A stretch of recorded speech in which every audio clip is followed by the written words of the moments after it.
Hello. अशी एक सुवर्ण संधी जी 2026च्या आलेल्या पहिल्याच महिन्यात तुम्हाला भेटत आहे ती आहे आरबीआय ऑफिस अटेंडंट 2026. फक्त 10वी बेसिस वरची पात्रता आहे. हा म्हणजे सर माझं 12वी पण झालेलं आहे. अरे सर मी तर ग्रॅज्युएटेड आहे. अरे चालेल, वरची लेवल कोणतीही चालेल, पण मिनिमम कॅटेगरी आहे ही 10वी पास. तर असे कोणी विद्यार्थी जे 10वी पास आहे त्यांच्याकरता ही सुवर्ण संधी असणार आहे. बघूया वन बाय वन काय असणार आहे याच्यात.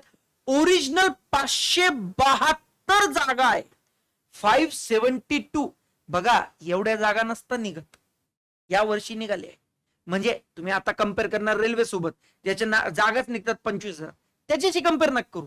याच्याप्रमाणे या 572 जागा खूप जास्त आहे. ऑफिस अटेंडंट म्हणजे एक शिपाईच असतो, त्याला फक्त आजकाल नाव चेंज केलं. ठीक आहे. तर अशा 572. आता हे जे ओरिजिनल नोटिफिकेशन आहे ना, हे इंग्लिशमध्ये आहे, तर मी तुम्हाला एक्सप्लेन करतो की टोटल 572 जागा आहे. ऑफिस अटेंडंट करता आहे. ही ओरिजिनल वेबसाईट आहे. टेन्शन घेऊ नका. या वेबसाईटची लिंक मी खाली डिस्क्रिप्शन बॉक्समध्ये दिलेली आहे. तिथून जाऊन तुम्ही अप्लाय करू शकता. ऍप्लिकेशन चालू झालेलं आहे. तर 15 जानेवारी पासून चालू झालेलं आहे. ठीक आहे. 4 फेब्रुवारी पर्यंत असणार आहे. फीस पण तुम्हाला असंच पे करायचं आहे आणि ऑनलाईन टेस्ट असणार तुमची 28 फेब्रुवारी 1 मार्च. लगेच कसं? अरे 1.5-2 महिने आहे ना सर, मग खूप अवघड सिलेबस असणार. अरे नाही रे, ऐक ना माझं. तर एवढ्या नंबर ऑफ वॅकन्सी आहे. आपल्या कामाच्या फक्त बघून घेऊया. बघा, आता आरआरबी आपले आरबीआय आहे. ठीक आहे. तर आपले मुंबईच्या जागा बघून घ्या. SC category 0. हे वाला हे लाल लाल मी कव्हर केलं ना, हे वाला सगळं. ठीक आहे. तर एसटीच्या 11 जागा आहे आणि ब्रॅकेटमध्ये 2 दिले. याचा अर्थ प्रिव्हियस बॅकलॉग 2 होते जे आता भरून काढले जात आहे. त्याच्यानंतर 0. मग ईडब्ल्यूएस 3, जनरल 19 आणि टोटल 33 जागा आहे. आणि बाकीचे एपीडब्ल्यू म्हणजे हे persons with benchmark disability, handicap आणि हे एक्स सर्व्हिसमॅन. ठीक आहे. जे ऑलरेडी आरआरबी काय येते आरबीआय मध्ये लागलेले असं. ठीक आहे. आता बघा, मेन तुम्हाला पॉइंट सांगतो फक्त. जे असे म्हणजे स्टुडंट जे ओबीसी थ्रू अप्लाय करणार आहे त्यांच्याकरता दिलेलं आहे बाबा, की त्यांनी फायनान्शियल इयर 24-25, 23-24, 22-23 इश्यूड, हे याच्यानंतर जे इश्यू केलं गेलं त्यानुसार तुमच्याकडे नॉन क्रिमिलियर सर्टिफिकेट पाहिजे. जर तसं नसेल तर मग तुम्ही जनरल मधून ग्राह्य धरले जाणार असं. तर हे 4 फेब्रुवारी 2026च्या पहिलेच पाहिजे. त्याच्यानंतर असंच कॅरेक्टरी आहे ईडब्ल्यूएस वाल्यांकरता सुद्धा, इकॉनॉमिक विकर सेक्शन, त्यांच्याकडे सुद्धा व्हॅलिडिटी 2025-26 ची पाहिजे. ठीक आहे. जर नसेल तर मग तुम्ही जनरल मध्ये कन्सिडर करले जाणार. असं असं होऊ शकतं की सर माझ्याकडे त्या डेटचं नाहीये, खूप आधीच आहे, जुनं आहे, है ना. तर मग तुम्हाला स्वतःहून जनरल कॅटेगरीतून भरायचा फॉर्म. चुकीची माहिती देऊ नका. ठीक आहे. आणि एज बघा, 18 ते 25 वर्ष हे जनरल कॅन्डिडेट करता आहे.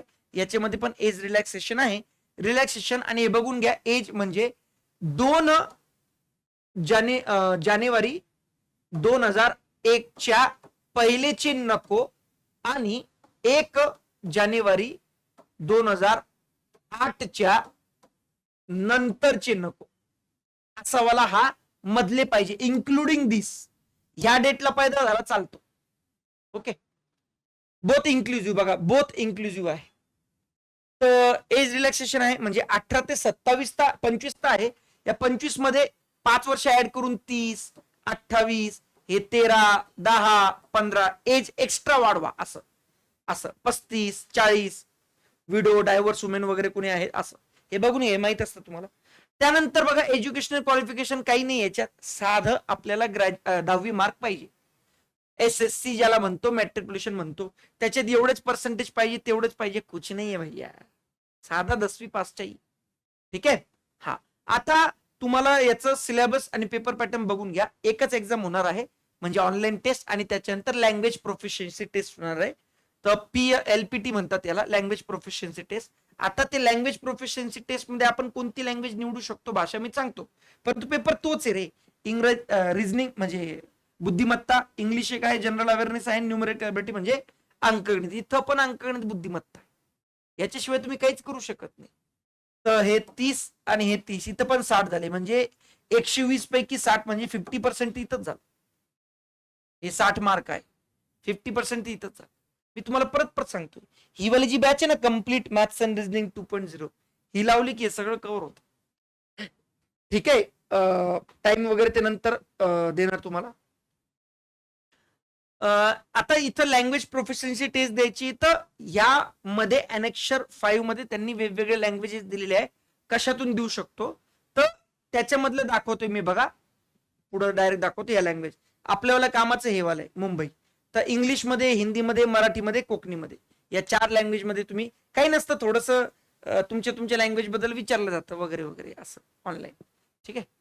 आता त्याच्यानंतर सेंटर पण बघून घ्या, असे खूप काही आहे याच्यात अनेक्शर 5-7व्या मध्ये. पण त्याच्यामधलं आपल्या कामाचं सांगतोय, कर्नाटक कोणी बॉर्डर, महाराष्ट्र कर्नाटक बॉर्डर, महाराष्ट्र मध्य प्रदेश बॉर्डरवर राहतो आणि महाराष्ट्रात राहतो, तर हे तिघांचं मी कन्सिडर केलेलं आहे. तर आपल्यावाले बघून घ्या कोणकोणती आहे, म्हणजे लगभग यांनी कव्हर केलेलं आहे सगळं. त्यानंतर पे स्केल पण चांगला आहे बे, बेसिकच पे नुसतं 24,250 आहे, याच्यामध्ये ऍड करत करत एवढा हातात म्हणजे येतो सगळं. ठीक आहे, हा एक फायद्याचा आहे. त्याच्यानंतर जर तुम्ही त्यांच्या घरात नाही राहिलं तर हाऊस रेंट अलाउन्स तुम्हाला भेटतो. ठीक आहे. आता नेचर ऑफ वर्क काय काय असतं बघा. हा जो पोस्ट अटेंडंटचा असतो ना, हा एक शिपायासारखा जॉब आहे. इकडून तिकडं फायली घेऊन जाणं, हे काम करणं, ते काम करणं, असं छोटं मोठंच काम असतं. असं काही तुम्हाला टार्गेट दिलं जातं, हे केलं जातं असं काही नाही. टार्गेट जॉब नाहीये, फील्ड जॉब नाहीये, आतल्या आत ऑफिस ऑफिस वर्क आहे. तर साधं काम आहे. ऍज अ तुम्हाला म्हणजे एखादं हायकोर्टचा पिऊन असतो तशा टाईपचा, बँकेचा पिऊन असतो तशा टाईपचा. ठीक आहे. त्याच्यानंतर एक्झामिनेशन फीस पण जास्त नाही अशी, 50 रुपये SC ST हँडिकॅप किंवा एक सर्व्हिसमॅनला आहे, आणि बाकी जनरल OBC EWS 450 आहे. बाकीच्या IBPS सारख्या हजार रुपये तर फीस नाही ना. ठीक आहे. आणि स्टाफला नन आहे. तर बघा परत एकदा सांगतोय, याचे प्रिव्हियस इयर क्वेश्चन पेपर पण आहे, हे मी दिलेले तुम्हाला फ्री ऑफ कॉस्ट, डाउनलोड करू शकता तुम्ही.